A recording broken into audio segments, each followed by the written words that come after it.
Autoritarni stil roditeljstva je ono što sam prethodno pomenula, stil roditeljstva koji postoji ovde na Balkanu već decenijama. To je stil roditeljstva koji je veoma krut, nefleksibilan, gde roditelj je emocionalno nedostupan, gde osuđuje, gde kažnjava. Najpoznatija rečenica ovog stila roditeljstva je batine su izašle iz raja. Šta će biti ako jednom ja dignem ruku na dete? Pa bit će to da ćeš i drugi put dići ruku na dete, jer ne postoji svesno postavljanje granica, već je to neki rigidni način nametanja granica, gde dete nema prostor da istražuje, nema prostor da eksperimentira, nema prostor da pronađe sebe i da dođe do izražaja. To je jedan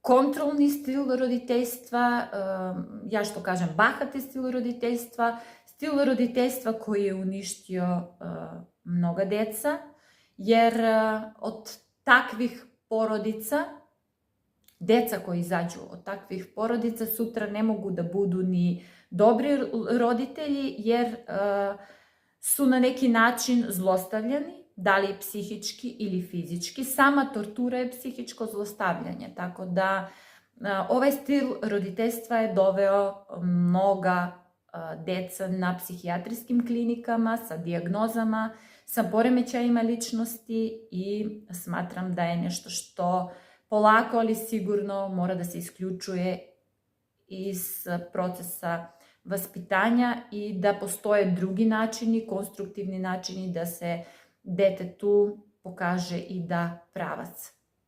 Jedan od konstruktivnih načina je da kad dete uradi neku pogrešku ili napravi nešto što nije prikladno, mi detetu pokažemo dovoljne doze ljubavi, međutim, atakujemo na njegovu reakciju, na to što je uradio, da to što je dete uradilo nije dobro.